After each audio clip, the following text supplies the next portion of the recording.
We already recording. Already recording. What you eating? Flaming hot. Doritos. Thing's good. That's pork. No, it ain't. Prove it.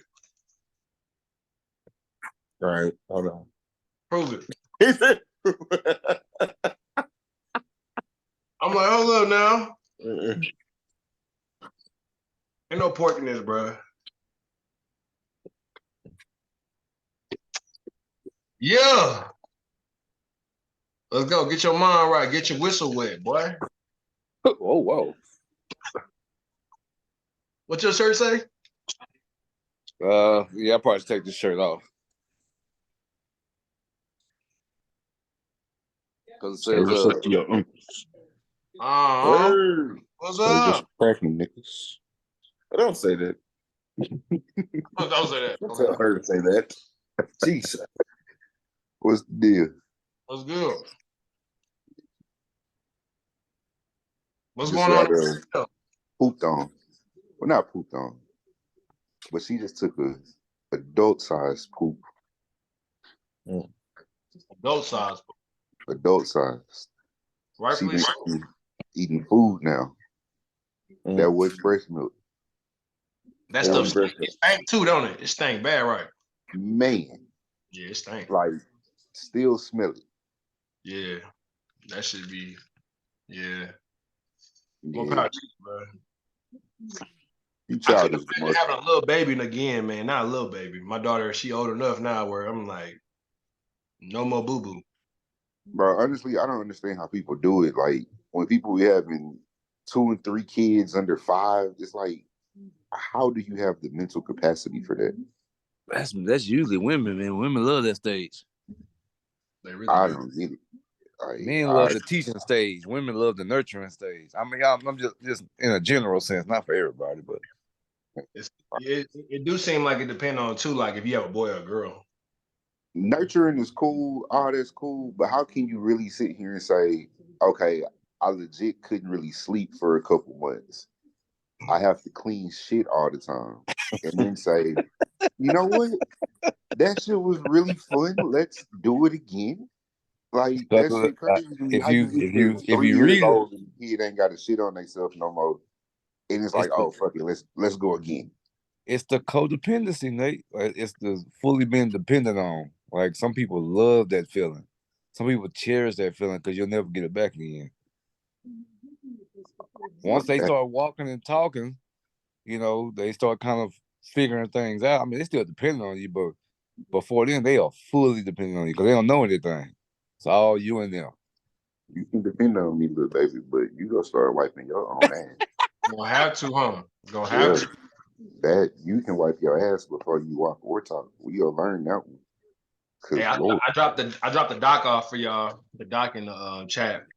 So that on there, what I put was I put the topics I had, and I don't know if you guys wanted to talk about anything else, but what I put on there was and I'll share it. It says reasons for isolation.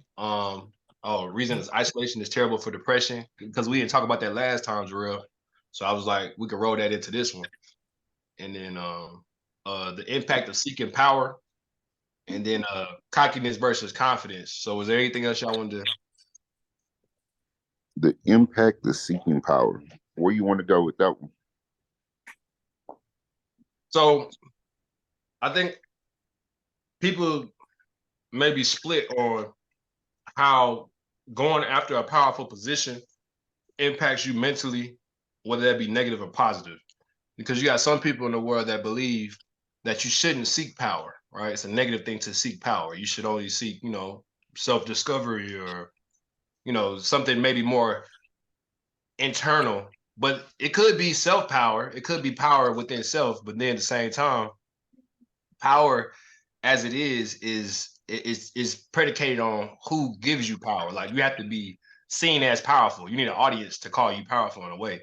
So I don't personally have a horse in either side of the race, bro. I'm like, I just want to talk about it. I don't know what y'all thoughts on that. So I just kind of wanted to bring it up. Okay. Everybody clear on that? We good on that? Yeah. All right. And there ain't nothing else we want to talk about?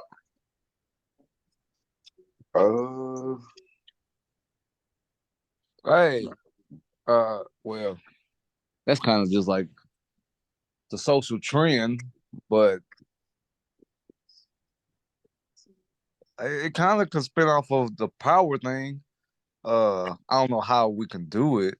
I don't want it to get too far gone, but the Will and Jada thing, like how that's seen through the social eye. And I actually heard Jada talk about her position in the whole matter. And What'd she say? if it was talked about before and they agreed to, separate the way they did amicably and, to kind of seek everything that they were seeking and just try to keep their vows as to staying married. Like she was like, I would never break that promise because we made a promise to each other, but they just didn't like each other and they had been separated for 7 years. Like if that was an understanding and you go back and look at everything, like they did a lot of stuff on their own and they just kept it culture for the public eye. It's like to each his own, but what's wrong with that if there was an understanding? I don't believe Jada. Oh, okay. I haven't listened to nothing she really said because I'm so sick Me and damn either. tired of that bald-headed ass girl. What's that man's name? I ain't gonna say that. It's I don't know. It's just hard to believe Jada at this point to me. I feel like she might be like, she might be a she getting attention. Yeah, she might be like an extreme narcissist. But now they put clips together, and I have heard Will say this, and when they talk about when they first got married, and she tells the exact same story every time that they ask her about it. And we could get into this on the thing. I didn't know if we could or spin it off some type of way, but she said she didn't want to get married with Will. Like Will wanted to get married, and she just liked the dominance that he presented when he was like, "Are you seeing anybody? Well, you seeing me now. When you get to LA, call me." And she was like, that was kind of sexy to her. And when they talked about being married, it was a position to where he kind of set that dominance again. It was sexy to her, but she said she cried all the way to the altar because she didn't want to get married. She never wanted to get married. And she told Will she didn't want to get married, but he set it all up to where they could be married. And then, the benefits that come from that. So it's almost like a switching roles because she said she used to sell drugs and all that. And Gerald, I kind of compared it a little bit to our sister because it's like she has such a male dominance in her life and her presentation to where I think she doesn't have those same sentimental breakdowns that some women do because it's like I've been doing this. Like it doesn't bother me like that. All right. So we could do. We can introduce the power conversation with that topic, and you could just introduce it in that way, and then we'll pivot and spin off. Oh, seeking power. Yeah. Okay. Yeah. There we go. Cool. Yeah. All right. So give me 1 second. I'm finna put this girl down. She just went to sleep. All right. Hey, that was quick. But she don't play. Hey, if you see the size of the shit she just took, you taking that. She got load off, boy. She feeling like a bird, like she could fly away. That boo boo. Oh, this nigga missed the. Yeah, he did. Fuckers is trying to lose today. Oh, they are. I'll take it with me. You know who already lost? The Bears. Say what? We won at 5, baby. Well, what? We won at 5. Did you say that like it was a? Yeah. We trash. I'm already knowing. You ain't got to even talk to me about no Bears. You ain't got to talk to me about no Bears. Last week you were so excited. Yeah.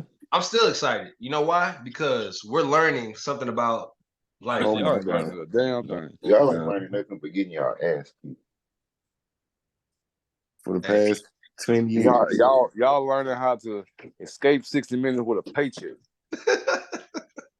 Something like that. Something like I don't know what's wrong with us, man. We just trash. I mean, it's just what it is. That's good. I'm not gonna sit here in front. Like I think we're supposed to be good. Like, you know, if it was only just this thing or this thing, like, nah, we are sorry. Like we sorry. Across the board. We sorry. Ownership, No, not across the board. Our quarterback's live. GM, Our Your quarterback's quarterback's live. what? Our quarterback's He's live. what? He's He's live. alive. He's No, alive. he's good. He's good. He just plays for the Bears. Bears. He just plays for the Bears. He plays for any one of y'all's teams, and he's turning y'all I up. guarantee you, I Automatically, way more Justin y'all Fields film than automatically you getting. have because He I'm better. a Buckeye fan. Huh? That nigga ain't that good either. You tripping? He can be. He has potential, but right now he's not that good. I That's seen no something hype. like they said he was the highest rated quarterback in the red zone, like up until last week. You listen to the numbers. All right, let's start the podcast.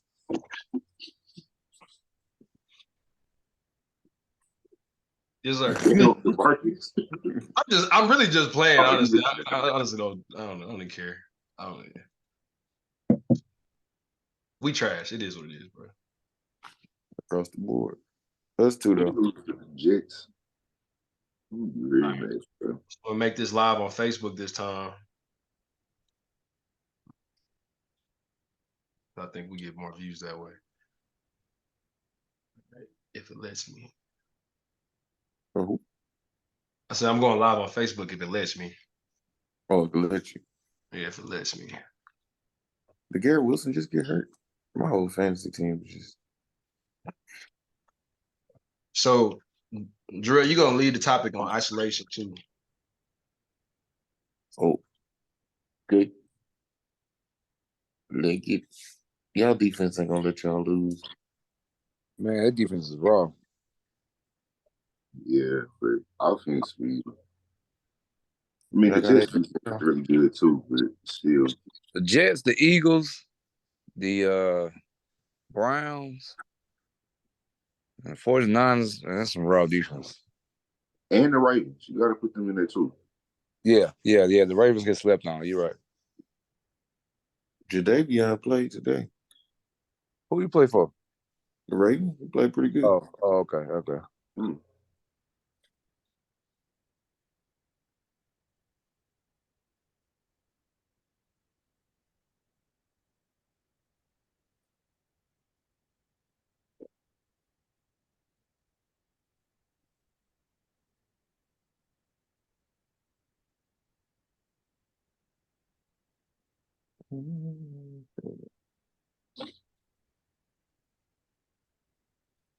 Mm.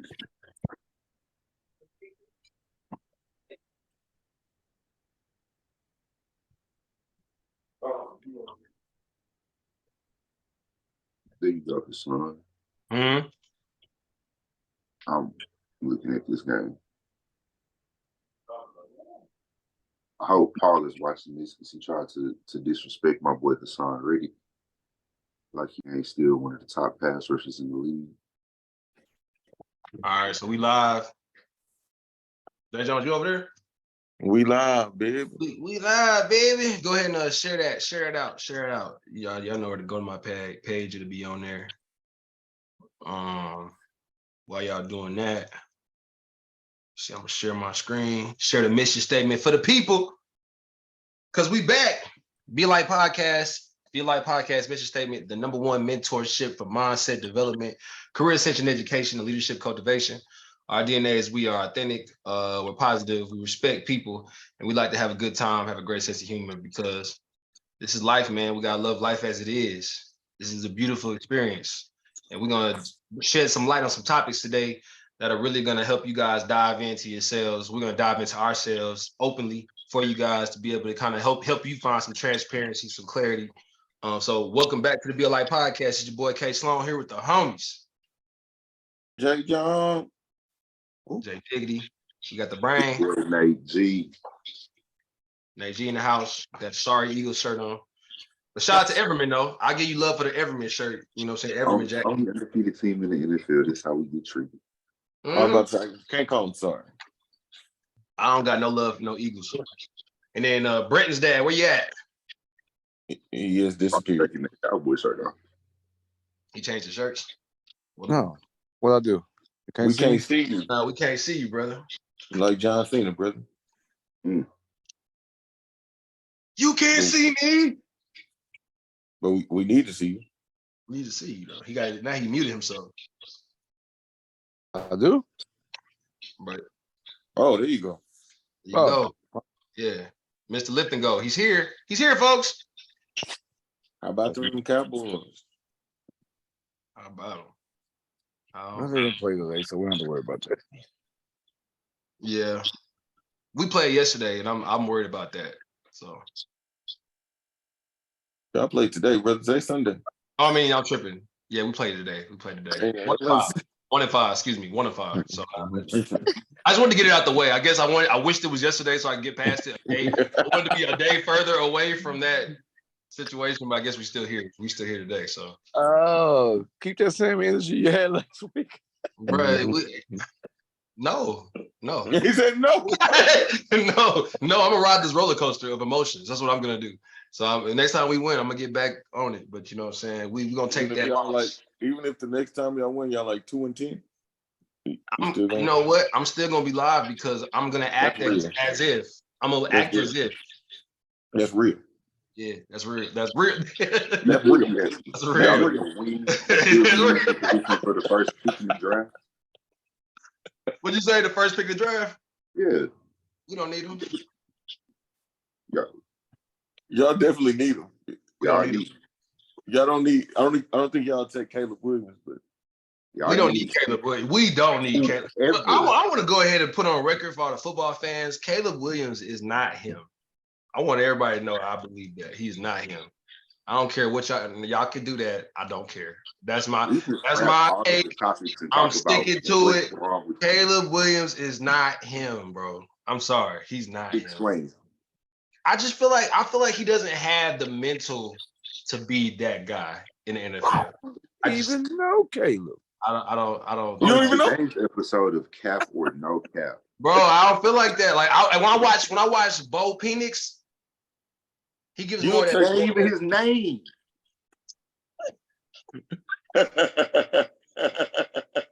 Hey, will you watch Bo? Boy. Nate, don't you do Dummy of the Week every week? I think we got a nominee. Hey man, in his football takes. Look. Michael Penix, yes, should be a Heisman front runner. Bo Nix is still. There you go. Bo got away from sorry Gus Malzahn and can play offense now. He better too. Bo Nix better too. He better too. They're not better than Caleb. Have you seen the throws this kid makes? On the run, sideways, backwards. But he up here. You can see it. He ain't there, bro. He ain't got that dog in him. He ain't got that dog in him. Like I kind of felt similar, and I go, you know what? I'm gonna leave that there. No, CJ Stroud, right? The best rookie quarterback. You talking about numbers earlier. He's been the best rookie quarterback you could ask for, period. Right. So to that point, CJ Stroud, I was wrong on. I was wrong on CJ Stroud. So that doesn't really back my argument with the Caleb Williams thing, but. I just want to go ahead and put it out there. I still believe that Caleb Williams is not that guy. I don't know. I just can't.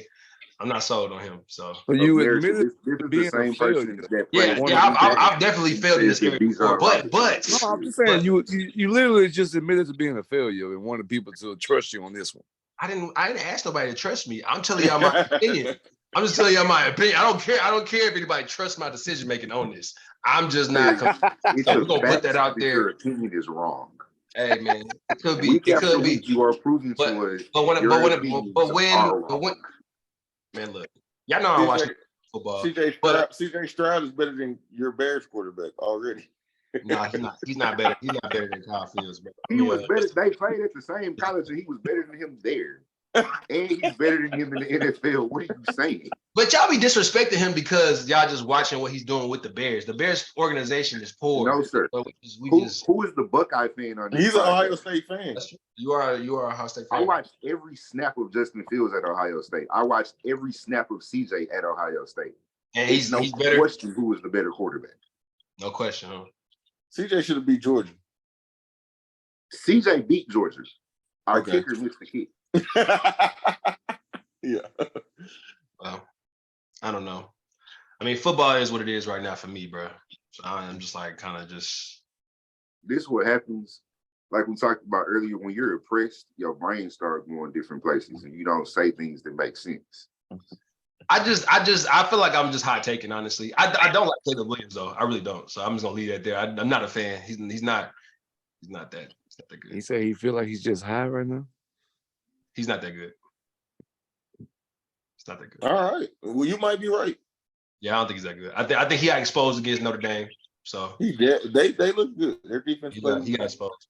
So either way, we're gonna get into some psychological stuff because obviously that's where I need to be. Because like I said, I don't be taking the takes on these NFL quarterbacks, but still I'm standing by what I just said. Anyway, man, J.Jones, talk to the people a little bit about what we were talking about before with isolation, because we introduced that topic the last time. We didn't get to it. We ain't never get to it.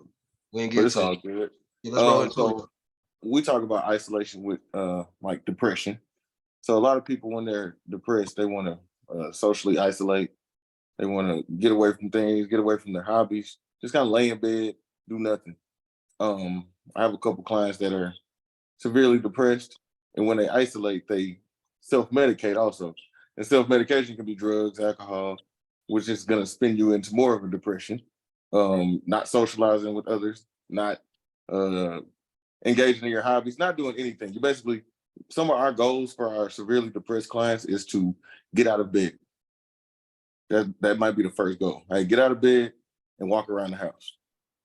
From there we try to get them outside to get some fresh air, because isolation is just gonna make everything worse. And when you start self-medicating and everything, thinking your own thoughts, nobody cares, it can lead to some suicidal ideation.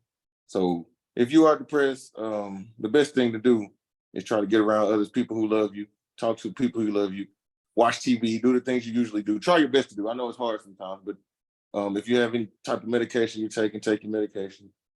Don't isolate. You can't do it by yourself. You can't. Even people who are not depressed can't do it by themselves. So that's the thing I wanted to kind of say about isolating when you're depressed. Yeah. And I guess piggybacking off that, bro, is I'd say that most times when I think it gets the worst, because I think we all go on like little smaller cycles of depression than people that are clinically depressed. Everybody kind of deals with some level of depression depending on traumatic experiences, certain seasons when we remember certain things that happened, certain people we lost, just a multitude of things that can affect you and take you down to that dark place. I think the enemy is that just alone, like that silence, that exclusion. For me, I know I always wanted to be alone when I felt like that, because I knew that no one would take me out of it. I think sometimes when you get depressed, you actually enjoy it. It becomes like almost like a masochist of sorts. You start to like the pain. Like you start to like the pain of being down there, and it's a lot easier by yourself. So I would say having a good peer group, having friends that'll lift you, is probably the easiest way to keep yourself healthy, because you're gonna go on those roller coasters. And I want people not to feel alienated by experiencing that. Like, you are just like the rest of us. We all go through ups and downs, even if we portray ourselves to be healthy and happy. Sometimes we put on the mask, we go out there and we orchestrate and we become great actors and actresses. So you never know what other people are dealing with. Sometimes you just got to reach out. Like for me, when I get down, I just go and just help people to try to pull myself out of that dark place. I just give energy, and then hopefully that energy is returned and reciprocated, which normally it is. So I think that's a way that you got to go about that. If you struggle with depression, isolation, like you said, bro, that's the anchor that's gonna hold you down there. Is that being by yourself. So I don't know. What's y'all's thoughts on it? I feel like being around people that can make you laugh is a good thing. Mm-hmm. I feel like that's always really good when it's kind of dark places. I saw something the other day that I don't know if this was true or not, but it was a little post on Twitter that I saw, and it was like, what kept you from committing suicide? And the person who was responding to it said they called a suicide hotline and nobody answered the phone. And they thought that was hilarious. And I was like, that's kind of crazy, because like it was so ironic to me that it made me laugh in the moment, and I felt better, and I went on about my day, and I'm still here. So I feel like it's little stuff like that. Like, that may not be a true story, but find things that can put you in a better mood for the moment and see if you can build on those small things like that and continue to, pull yourself out of it. Mm. Yeah, for sure. I like that a lot, actually, because that reminds me of football. Like whenever I was like in football, that was my favorite part about playing, bro. It's just like my funny teammates, just the funny stuff that used to happen. Like I feel like that's why I was always like just upbeat, because like the locker room was funny when bros get the clowning and talking about how sorry folks was. Like I was definitely one of them ones to call you sorry to your face in the locker room. Like after I ran you over in practice, like I was him. Not Caleb. I was him. So I knew how to, rile up my teammates, be a little funny with it, but at the same time, I knew what I was doing. Anyway. D Money, what's up, man? Mr. Lift. Maybe somewhat to a biblical sense, but I can always use it for everyday life. It's a very popular proverb that says the idle mind is the devil's workshop. Ooh. It means that it's easy for the devil to use his ways, his tricks, his whatever, his agenda when you're idle, when you're lazy, when you're not doing anything. And that's one of the key things to keep people in depression. I mean, it's honestly, I'm not, a professional, but it's honestly a trick of evil thought is to keep you there, to keep you idle. If I can keep you idle, then you won't get out of the situation. You won't get out off the ground. You won't get out of the hole because you're not putting in the action to get out of it. You're staying there. That's one thing also that my grandpa used to always tell me: when you hit rock bottom, either you can get up and climb out, or you can lay there and die. And that saying says the same thing. Either you can stay lazy, lay there and die, or you can find a way to get up and get out of that hole. And that's a key to understanding the power of the situation.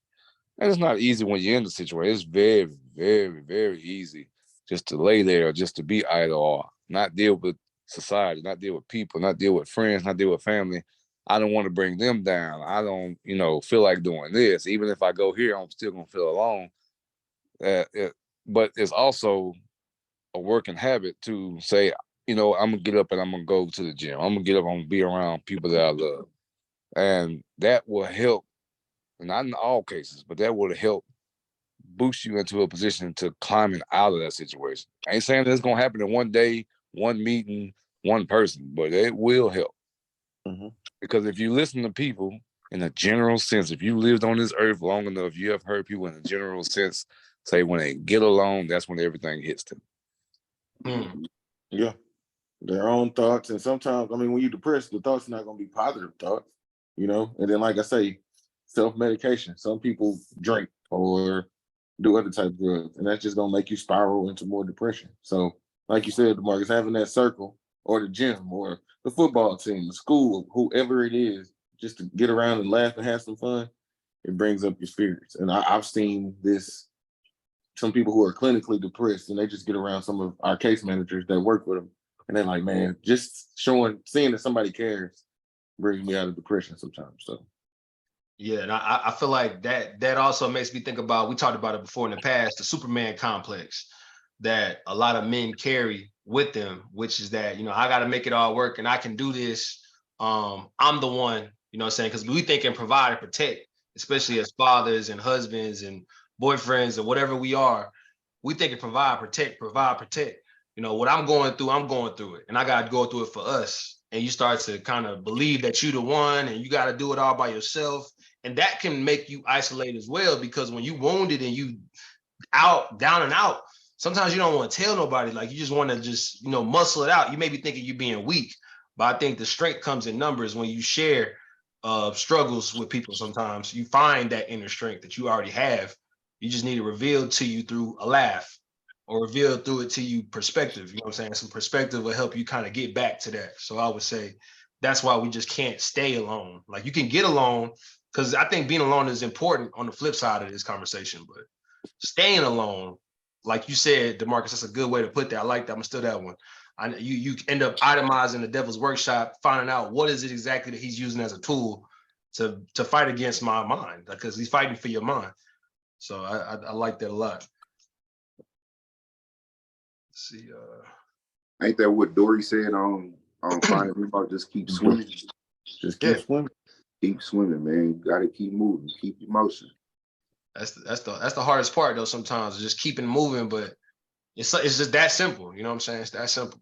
But then kind of pivoting, you know, looking at, you know, the whole Jada situation, man, and just what was kind of the when we it's kind of rolled into that the whole Jada. Will and Jada, or is it just Jada? Because Will ain't saying Jada because she doing all the talking. It seems. I was like, Will killing. But man, how about you introduce that Mr. MrliftN'Go? Talk to the people and then let's kind of build on that, you know, with the concepts we talked about. Well, it's good to hear from the actual person instead of, you know, following rumors or TMZ. So I've actually seen the interview with Jada. She's promoting a book, a memoirs book, where she's going to tell whatever.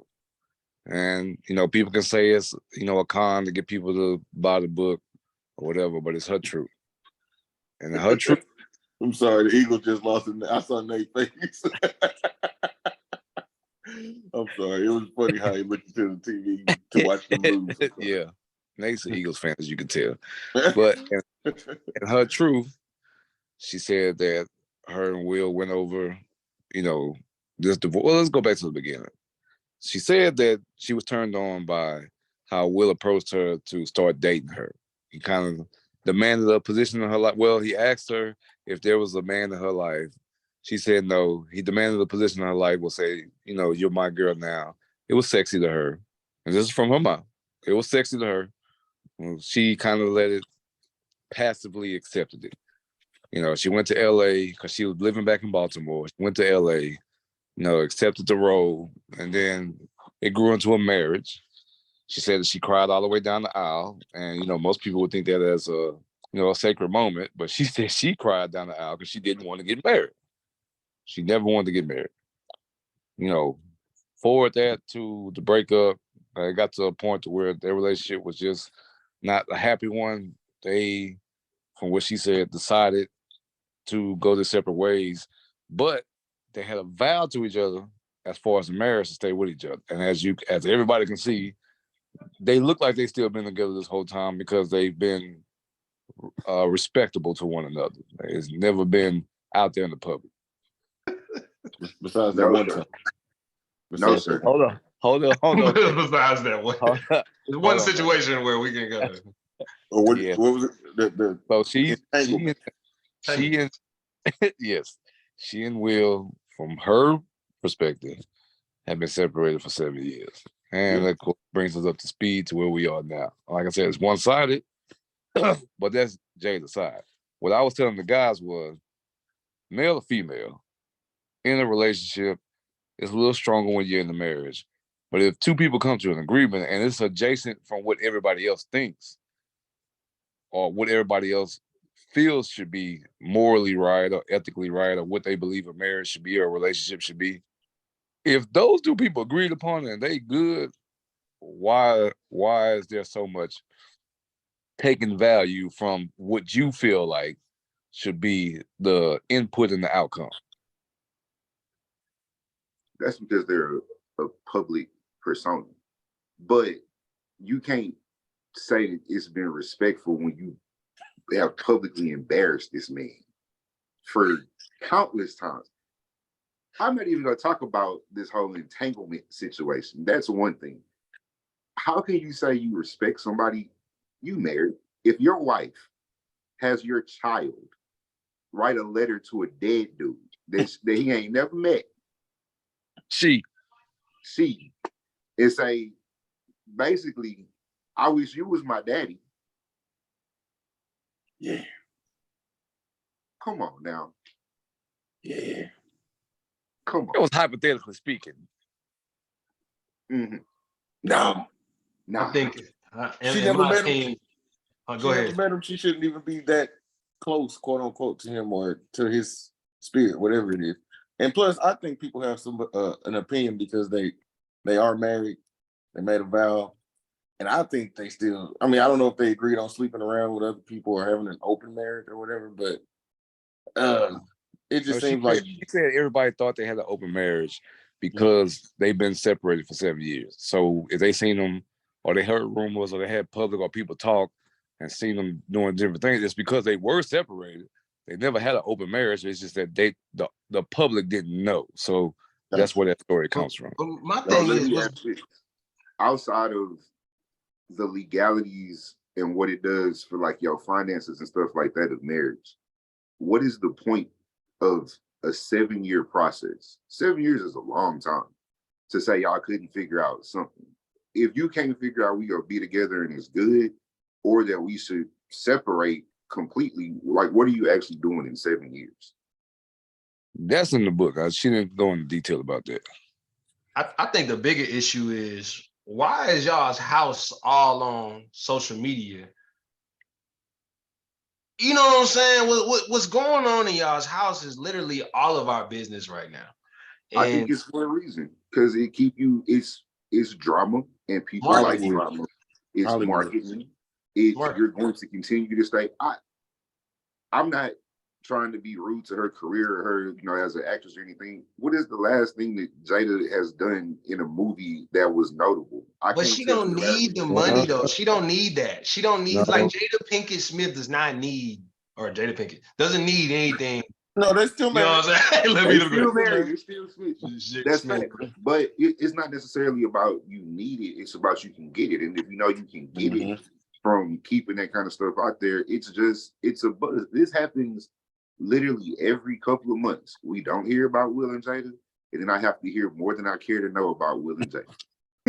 I didn't know. It's sad, bro. It's sad. And the thing is, like we said, Will is chilling. It's almost like Jada does want the buzz. It's almost like, because Will don't say nothing. He just be chilling, and Jada says it all. So I think it is a Hollywood thing. When you Hollywood, it's almost like nobody pays attention, but I can make them pay attention. Well, go ahead. Well, he said Will didn't say nothing, but actions speak louder than words. Ask Chris Rock. Okay, Chris Rock, but look, really, as much as we talked about that, now it's like, bruh, I kind of maybe feel, I don't know if it's bad that I feel for Will, but it's like, what you really got going on? If y'all been separated for 7 years, and clearly y'all ain't making no motion towards getting back together, I'm not going out like that, bruh. You probably not, but I know I got partners that be down bad too though. So I'm not. I feel like I don't want to get too far on that side of it. For me, I see a lot of bad situations in regards to like just relationships like that just look like, you know. But it's not my business though, right? Because I stay out of it because I'm gonna have my own issues in my relationship. You know what I'm saying? So it's like, let me deal with my own stuff. But my thing is, it's like we were talking about before, why we even brought this up. Is this her seeking power, like more power, gaining more attention, more credibility? Like, is this just a power grab? You know what I'm saying? That is a big talking point, because she does have Red Table Talk, what people know her for, which will draw eyes and bring people back to Red Table Talk. Of course, it'll draw attention back to the book to raise the sales for the book, and then she solely gets to profit off of both of those things, you know. So it's the power of social media, bro. I don't hear nobody talk about Will and Jada in real life, because who really cares? Who really actually care about Will Smith? It's the information that she gives up. It ain't like TMZ found this in a hole somewhere. It's literally the information she gives up herself. This is, I can put a clip on social media, I'm gonna get buzz going, and we getting views. That's really what it is. And that's the problem. And I think that's the unfulfilled nature of seeking power. You know what I'm saying? That's why I even brought it up. You know what I'm saying? It's like, if you seeking power, you will never meet that satisfaction. You'll never quench that thirst. Like, that is never going to happen. I think you have to get to a point of being healed to where you don't need that. There's certain celebrities I don't think we would ever see, you know what I'm saying, conduct themselves in this way, because they're operating from a more healed space. And I just think we're looking at somebody that's, you know, obviously showing the trauma. You know what I'm saying? She's showing the trauma on a high level. So it's sad, bro, because, you know, power can only be displayed through the audience's approval of the display of power. You know what I'm saying? Like, you need an audience. Like, if she had no audience, If no one was talking about this, it wouldn't matter. If Lil Mama started talking about her dude that been doing this, you know what I'm saying? That been doing this for 7 years, we Shots wouldn't even fired. care. Like we wouldn't. She has no audience. Like she doesn't get Shots that. fired. Shots fired at Lil Mama, man. Hey, Lil Mama. Hey, you know what I'm saying? Your lip gloss popping, but we not checking for you. We're not checking for you. So He it's said like, lip gloss popping. yeah, but we not checking for you. So all I'm saying is, I think this is just a power grab. She's trying to gain more and more at the sacrifice of her family's legacy, bro. Like you making y'all look bad. Everyone looks bad right now. I don't care. You stop. And you showing us as regular folks that it's okay that we conduct ourselves in this way as well. Sell out, get you some money. Like, come on. I know we got to go to the next topic. Do we? We're for men. Well, I ain't gonna do that. That would be too long. But from a woman's perspective, do you think it's empowering to a woman's perspective to say that she is in control of her destiny, her money, and her legacy? Is it the family man's legacy, or she gets to create her own too? I Like think it's we very fair talked to say about, she gets to create her own. Will Smith's name is going to ring forever. Let's just be honest. Will Smith's name is going to ring forever. Jada Pinkett Smith is tied to Will Smith.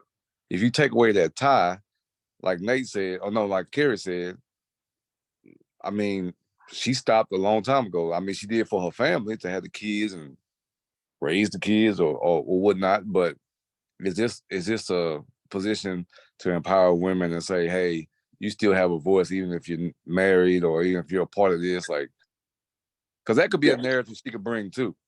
That's a good thing in itself, if that's really what it is, to say that yes, you're married, you're still an individual, and you do have your own power and your own, we talked about legacy last week, all of those things. But when it's at the expense of literally making the person that you are committed to look like a total idiot, and really yourself, you look like a fool too. Like nobody looks smart here. The one thing I saw about this earlier today is supposedly they don't have a prenup. And they said Will's net worth is like 250 and hers is 50. So the smartest person is probably the accountant saying, let's just keep it together right now so we ain't finna lose all this bread, Will. If that's really what it is, what is it like? What's actually powerful about that? What is beneficial about that to anyone, So yes, what you're saying, DeMarcus, is a good thing if it's a positive thing. If it was Red Table Talk takes off and it's, this great healing space for people to come and figure things out, that's all good and well. But when a majority of what you're known for and talked about is literally just gossipy drama, like what good is that? J.Jones calls it chatty patties. She's looking for some chatty patties to go ahead and start, running that information around. So I'm like, that's not what do y'all think? I mean, I know she said a lot about Will too, but do y'all think the Tupac murder situation, I found it who, quote unquote, y'all think they reached out to her a little bit too? Because she's tied to Tupac, maybe. I think, of course, media has something to do with it and they want to get her feedback on it. Again, I don't know whole story on this. Earlier today, I saw supposedly the girl that Pac was really with when he died, she ain't ever in the media about this and stuff like that, whether that's because she has no celebrity to her name or whatever it is. But it's not like, what does it actually matter? That, okay, you loved Tupac. You could have been with Pac, but you wasn't. So what are we really talking about? If I die, they're not going to go and dig up one of my ex-girlfriends from the past and be like, oh my God, please tell us what you think about Nate. Like, he's gone. Bro, it don't matter. It don't. So it's a sad situation. I mean, everybody. That's a subject for something later on too. Like, there's a lot of people that are married to somebody, and whether they were in love with somebody before or not, what's the truth behind that, and can it be said? Can it be what said? Can it be said? Like she's. But why does a covenant that you make with one other person need to be said to anybody else though? I just, that part doesn't make sense to me. I can't even get past that. Like, we made the covenant. You and I made the covenant.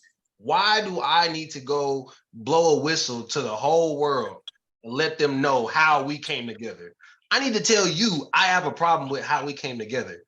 Let's resolve it. And if we can't resolve it, then we go through the processes. And unfortunately, divorces happen every day. You know, you don't like to see it, but you know, the statistics back up that it happens. Do what you got to do, but take accountability. I feel like it's not like all I be hearing with all this drama is like it seemed like no accountability on her part a little bit. It's like I'm not trying to even hear about you talk. Like it's like shut up. Oh,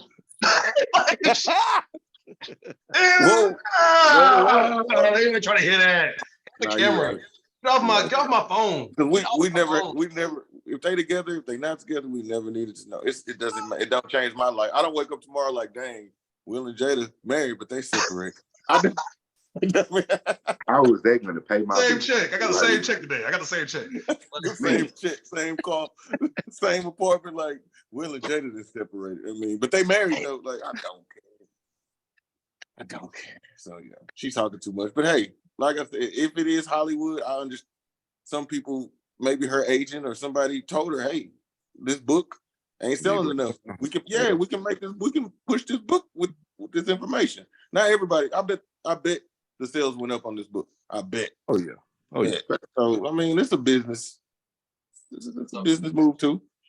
So I kind of want to pivot a little bit, and I guess I want to take it kind of the direction of cockiness versus confidence, right? Cockiness versus confidence. So you guys, I would say, are confident brothers. I mean, you got to be confident to be in the positions you guys are in. And we have a podcast where you guys get on here and basically talk about different topics. And I see you guys as experts. So can you guys tell me, right, what's the difference? Because I believe truly in my heart of hearts that I think if you are good at something and you have the desire and the audacity to say, that this is something that I'm good at, I do this well, and you speak that out loud, I think that people that are not as good as you or that see you as a threat will be offended by that. And even on a small scale, they'll call that cockiness. Like that you may get called cocky because that, how dare you try to tell me you have this intelligence or tell me that you run this fast or tell me that you're this smart. Like, what do you guys think in regards to the cockiness versus confidence conversation? Because I know that everyone believes that you need confidence. It's not like a thing that people don't know. But at where the line kind of is grayed is what actually solidifies and calls the new situation cockiness. Like when are you cocky? Like when is it too much? You know what I'm saying? When people don't like what you're saying out loud. That's really all it is. That's really what it is. Because we've heard plenty of athletes say, I talk noise for me, right? Because I need to be able to go out there and back it up. I need to generate, whatever energy I need, go out there and ball and perform. It's just that when other people don't like it, some people are, I don't even think it's that they're humble. I think it's that people don't actually believe in themselves. They're not confident. So to hear I'm glad you said that, bro. Confident, that really hurts people. That makes people feel like, oh my God, you shouldn't be like that. Because why would you believe in yourself so much to say it out loud? Right. That makes me believe in myself less. I think believe in yourself so much. I think because like you said, like Dion, I think he's confident. I think he's really confident. But I think cockiness is when like you talk about other people. No, because he's not really talking about other coaches or anything. He just I'm looking at DeMarcus's face. But no, he not really talking down on anybody else. He's just real confident in himself. I think cockiness is almost like y'all all suck and I'm the best. Y'all, it's almost like when you bring other people into it. You know what I'm saying? It's almost like y'all suck and y'all can't sniff my jockstrap. But when you confident, it's almost like self-belief. I know what I'm gonna do. I'm not worried about y'all. This is what I'm doing. You know what the definition of cockiness is? What's that? The fact of being too confident about yourself in a way that annoys other people. But see, that's right there. That's what I wanted to say too, is that I think cockiness is tagged towards disbelief and arrogance, and almost a form of ignorance, where confidence is a true belief and wisdom. Whether you've experienced, you know what you can do, you believe in yourself. I have confidence. Where you get cocky in a sense to where most people say is, if you cocky and you can't back it up, or you not backing up and you just talking to be talking, to me that's a form of like ignorance and arrogance put together, and you got this cockiness about it. But it's kind of a gray area because I know people that are confident and cocky, so it's just a weird space. What would y'all say Dion is? I think he's cocky and confident. Muhammad Ali. Exactly. Or I don't Mayweather. think so. The hard part about that is when like with DeMarcus using the word arrogance, the definition on arrogance is an attitude of superiority manifested in an overbearing manner or in a presumptuous claims or assumptions. That's subjective. Who determines that? Exactly. Yeah. Who is able to determine that? What Dion does isn't overbearing to me. That's what I say. I don't think what but most it is to some people do is but we used to it though. Our coaches used to it. We used to Dion. Right. It's a culture thing. It's a personal thing of why do you feel not big enough about yourself that somebody else feeling big about them bothers you?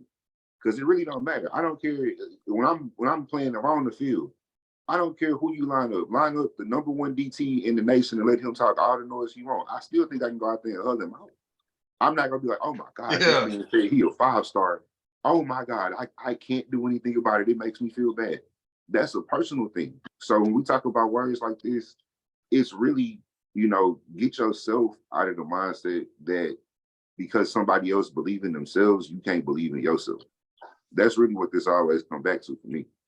And it makes me think about this book I was reading. I shared with y'all a little bit from that book on the group text, but this book is talking about like game theory. And I talked about game theory before on the podcast, but it's like, there's always like infinite. I don't know if it's finite or finite, however you want to say it, but infinite and finite games, right? So like football is a finite game. Chess is a finite game. It has rules. It has things you can't do because of the game. But then you have infinite games, which are like things like being in a relationship with somebody. It's like you agreeing to the game of loving that person, right? It's a continual thing. And I'm looking at it from like the side of like, if you are in a game or in a situation where, okay, I've agreed that we are in competition. I'm playing against you, or maybe we work together. And obviously, we have to perform. If you outperform me, that is not a situation where I need to feel like I need to be small, like I need to feel small. This is a role. I'm playing a role in a situation. We both have roles and responsibilities. You may be doing your job better than me right now. That means I need to learn from you. Because in this realm, you have shown more prowess in your position. We share this position. I need to be humble enough to learn from you. But that's what Dion was saying. Get me now, because I'm gonna learn. I'm gonna get my experience. I'm gonna get the players. I'm gonna get everything. I'm gonna be better. Yeah, and I like that he did that too. I like this press conference. Like after the game, I think he really handled that well. Because I was gonna make sure I watched it because I was like, bro, y'all blew a 29-0 lead. I got to see what Dion gonna say. You know what I'm saying? But he handled it like a man should. He said, if you're gonna blame somebody, blame me. And it was like all of that bravado that we see him, allude or exude, on other interviews. He gave you the humble me. Hey, put it on me. We're gonna be better. He didn't blame Travis Hunter. He didn't blame the defensive coaches. He just was like, hey, I gotta be better, and I'm gonna make sure that my team's better. And that's the other side of it. It's like, I guess you could say the cockiness comes in like, it's not my fault, right? It's like, I'm the best. They just need to get better. You know what I'm saying? I guess I would see that as more of a cockiness situation, more of an arrogance. But I do believe that arrogance and cockiness is always associated with people that the masses don't understand, and they very vocal. You know what I'm saying? Like, I feel like those people always get that tag, oh, he a cocky, whatever, he arrogant, he full of himself. But it's like, what if he's just full of belief? Like you should be. Like, maybe that should inspire you to be more full of belief like he is, because at the end of the day, if you don't believe in yourself, no one else will. A lot of these people we do call the best because they have the audacity to say it. Lil Wayne said, I'm the best rapper alive. After that, bro, we started saying it. We like, hey, Lil Wayne might be the best rapper. No one was saying it before Lil Wayne said it. But once he started saying it, then everybody kind of felt like this could be real. Like we didn't think that he was that until he said it. So I'm like, I think that happens with a lot of people. Until you kind of have the audacity to proclaim who you are, people don't really see you like that. You're gonna be a humdrum, humble. You're gonna call yourself humble, but you masking your insecurities. That's what you're really doing. You just don't want to be in the spotlight because it makes you nervous. That's why I think a lot of those situations are. Yeah. Kanye said in Last Call, I could let these dream killers kill my self-esteem or use my arrogance as the steam to power my dreams. Yeah. I use it as my gas so they say that I'm gassed, but without it, I'd be last, so I ought to laugh. That's right. That's right. Like, y'all can tell me all of this, but if it's what gets me to where I'm trying to go, what's wrong with it? Mind your business. Nothing. I was about to say, because I'm thinking of people who were great players or great something like Calvin Johnson. Like, it's some people who are just quiet. I don't need that spotlight. I don't know what he was on the field. I mean, I've never seen him talk much. But maybe, like y'all said, if you need it to drive you, I don't see anything wrong with it. If you're just doing it to get on people's nerves, like, I can't think of anybody who just talked that sucked. Now, give me an athlete that talked too much. Pat Beverly. Pat. Yes, exactly. Okay. Like he does it to get on people's nerves. It's like, I just want to pick at you. I'm a little fly. I just want to get on your nerves. But yeah, I mean, but at the same time, I think the same thing still apply to Pat Beverly because that is what is pushing Pat Beverly. That's what he is, and that's the reason that he's in the NBA because he know I'm really not a good scorer. I'm gonna play hard, sometimes dirty defense, whatever you want to say. But I'm a pest. We know in sports you need people like that, especially on the basketball team. You need somebody that's gonna go out there and piss the other team off. Because what if Pat Beverly get your best player in foul trouble? He get him a tech early, right? That's something that actually affects the game and can help you determine wins and losses. You need. I think you do need a very. I think everybody needs different levels of confidence, but I think you need a lot of. I think if you have a team, like if I have a team of 15 players, I want 12 of them to be extremely confident. You know what I'm saying? Like, I know when we used to coach, bro, like I want all my players to feel 12 foot tall and bulletproof. Like, I want everybody to feel like, hey, we the baddest walking around here. Like, y'all can be 5'5", 136, and we could all be going in there for a varsity basketball game. And I want y'all to feel like you the coldest, and I want you to say it to each other. Because once you start to believe that and you start to put that into your mind, then the sky is the limit. You know what I'm saying? I think thinking small and being humble, like, well, we'll just go out and do our best. There's no scientific data that backs up that helps you. Like, that doesn't, like, being underconfident has never helped anyone. Like, being humble is understanding I have room to grow. But just because you have room to grow, it doesn't mean you need to play small. Like, I've never understood that. Like, I'll never shun someone for being confident, bro. Like, respect that. You know what I'm saying?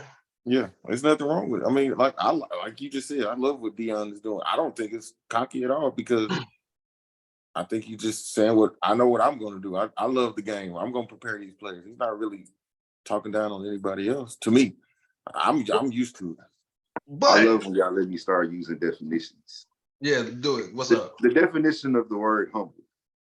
Number one, not proud or haughty, not arrogant or assertive. Number two, reflecting, expressing, or offered in a spirit of deference or submission. Number three, ranking low in a hierarchy or scale, insignificant, unpretentious, not costly or luxurious. Why are those things that you want to be? But you know what? That sounds like balance, though. That sounds like balance because I think the active you wants to believe in yourself all the way to, you know, these like, hey, I'm the man, whatever, I'm the woman. But in the spiritual side of you, you want to be that humble, you know, taking the back seat, like, hey, I'll let everything be what it is because I'm out of control, right? I'm not in control of this. Like, I think to me, that's what I kind of heard there. I felt like there was like a spiritual definition in that way, but I mean, what's your thoughts on that? I think the way that we try to use the word, yes, you're right, in like a spiritual, like not letting yourself get too fully yourself way, I don't think it's necessarily all bad. But when we really look at definitions of words and how they get used all the time, I wouldn't want to tell somebody not to be proud of themselves or not to be assertive about themselves. Why? Like, why would I tell you, like, literally by definition, why would I tell you not to be proud or assertive? Yeah, that's hard. That's hard. But pride has a negative connotation depending on when the word is used. But think about it though, right? What we were talking about in the group message earlier about how people can get your mind controlled and how that leads into oppression and things like that, right? That's a part of it. I don't want you to be a proud person because that makes you easier to oppress. I don't want you to be a arrogant, assertive person because that makes you easier to control. Now you don't really think that you nothing and you really can't get to where you want to be. You can't be at my level because you ain't proud. And you're not proud because I told you don't be proud of yourself. And there's this is probably not the right time to say this, but I'm gonna say it anyway. There's I'm gonna call them an organization, a member, a mass of members that call themselves the Proud Boys. Where are you gonna go with this one? No, I'm just saying, just like you're using words, I use the title, the Proud Boys, and how they walk around and how they move in a sense of they already own this. They already are the leader of this. They are the ones that are to be submitted to. And they stand behind what they stand behind. I'm not saying it's positive, but in the sense of how they title themselves and what they move, if they don't call themselves the humble boys, you know, it's because, hey, I'm proud of what I am, what I represent, what I'm doing, and I'm assertive, and I'm going to move forward with it. So yes, Who gonna stop us? Exactly. And usually when somebody is telling you to be humble or you should be humble, it's to slow you down, it's to knock you down a level.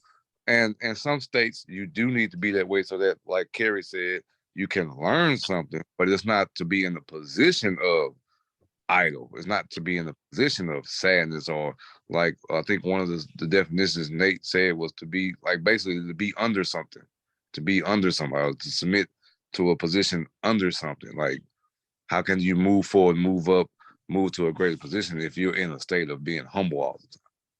And to me, it makes me think about with, you know what I'm saying, and I love that you said that. That's a great point with that Proud Boys deal. When I'm actively moving, I'm doing the work, right? I'm doing the work. It's like I'm proud. Like I should be proud of the work that I do. Exactly. I'm proud of the products I produce. I'm proud of the way I go about it, and me and my team goes about it, and me and my family go about things, right? But then the humility, if you're talking about humble, like you said, submit. When I think submit, what are you submitting to? I think it's very important to define what you submit to, so you're not submitting to everyone and everything, which could be that humble thing. I'm playing small, so I submit. When really, if you're a believer in God, submit to God. So I'm humble when I submit to God. I lay it down for God, but the rest of y'all people, y'all men, y'all women, like I'm not submitting to y'all. I will work with y'all. We can touch and inspire each other, but it's not me submitting to you. I'm still going to stand in all of my strength, and you're going to have to deal with this or go deal with your own insecurities, weaknesses, issues, because that's not my problem.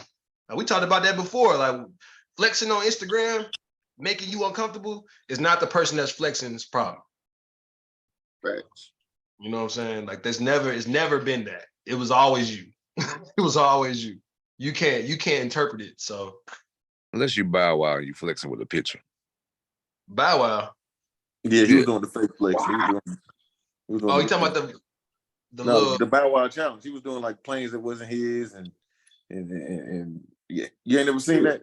He was doing the Soulja Boy. Soulja Boy did that too. Yeah, they was cat. Draco did it first. Big Draco does everything first. He does everything first. Hey, that's sad. That's sad. Hey, but that's real though. It should always be the other side of all of that I say is really what y'all saying is it should be something that is earned. You got to put the work in for it. You got to have things to back up and stand on it and say, okay, I grinded to get here, but I'm here now, and acknowledge that you're here. and that's okay. Yeah. Oh yeah. That's why I say it's a great cocky and confidence. Because if Larry Bird say, I'm gonna go over here to this corner, I'm gonna use my left hand, I'm gonna hit this jumper on you, and he actually does it. He's done it before. He has some confidence. He has a whole lot of confidence in what he can do, and it's also cocky because you can't stop him. Like, I'm going to do it. So now my cockiness is your problem to deal with. Exactly. You got to figure out how are you going to stop me from talking this trash to you and hurting your feelings. And if you can't do it, and then when you stop me, you talk your stuff. Exactly. Yeah. But you may not operate the same way as me though. You start talking, you might start playing worse. So you got to know how you know what I'm saying? So the son, cornerback. Joey Porter. Joey Porter Jr. What he said to Odell Beckham. Go be a family man. You know how hard that gotta hurt. What you mean? Why he say that? He locked him up? Yeah, he took the ball and told him, hey, go be a family man. Wow. It's a young man's game. It's a young man's game. We're done with you. I love that, bro. I love that. I love that part of sports. Like, that's the part of sports I think us, and I mean, the ladies, I'm sorry, we about to really be men right now. But that's the part that I think we need as men. Is the part of I compete with you, I beat you, and I tell you I beat you. The testosterone that I feel like that builds within us, even as fans, it's just like, yes. But you just said something big though. A lot of these commentators and people on the news never played sports. So that's where the cockiness comes from. If you've been in the game and you've said that to somebody and Deion talking this noise, it's almost like that's normal. But if you've never played a sport and Deion's patting himself on the back and saying how great putting on chains on his son, putting chains on his son after pick sixes and stuff like that. It's gonna look like, why would that? The integrity of the game is, oh my God, but you never played the game. Sportsmanship. That is sportsmanship. Sportsmanship does entail that I can talk my noise when I'm out here balling. That is what sportsmanship is, because it's gamesmanship, not sportsmanship. It's gamesmanship. All right. What's the difference? Gamesmanship is what you're doing in the sport. In the heat of the moment, I think sportsmanship is what, like y'all are saying, people who ain't never played think that you should see. Everybody getting a trophy, everybody being nice. Oh, let me pick you up. I'm not going to pick you up off of the ground. I just put you on your back. What are we talking about? Come on. Yeah, the game is slowly losing that, but I love that part about it. But there's always going to be another side to it. And then when you said that part, I just think about all the people that's like, oh, that's not right, because you should pick up the opponent, because that's how it should be played, so the game should be played. Who but said that? Exactly. Let's go back to when these sports were invented. Do you think they were doing that back then? Do you think the dudes who was playing football in 1937 were nice to each other? They were clotheslining each other. They were clotheslining each other. They were punching each other in the private. Trying to kill each other. Like trying to literally kill each other. Literally. It wasn't a game. It was war. If a man launched his whole body at your head with the sole intention of knocking you out cold, I don't think he's a very nice person. Nah, when I first watched the special on the Bad Boys playing Michael Jordan, I was just like, bro, they really was trying to hurt cuz. Like they was they told him he will not jump off the ground this game. like Dennis Rodman used to like literally like manhandle this dude. And I'm just like, dog, I'm like, that was what sports once were, but now, like you said, it's a little bit more nice. It's nice. Everybody plays on the AAU team together, so they're friends. And they go to the All-Star games and they take pictures. They be getting beat. They be getting beat on one-on-ones, going and shaking his hand. Like, what is you? Boy, you put your hand out, I'm gonna smack your on my face. Yeah. But new day and age, man. New day and age. So in this new day and age, man, how are we unlocking the light, man, to close? You always hit us with this one. You don't give us no time to think. You don't need no time to think, man. With that being said, I'll tell you right now, bro. Like, I just feel like with the topics we've been talking about, the cockiness, the power, the isolation, I mean, your journey is your own, bro. Like, I think all this, we always talk about it.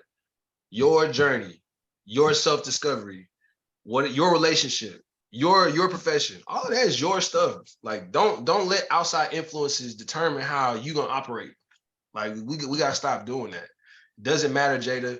It doesn't matter what we think. It doesn't matter. That matters. Nate left. He got so mad he had to go. But I just think it doesn't matter. It's just like you focus on yourself and then you'll win. You know, I think that's important. That's the life win. Like, it's not about money, it's not about power, it's not about anything, but you getting to be the best you can make you before you leave this earth. I like that. Yeah. Be very careful of being idle.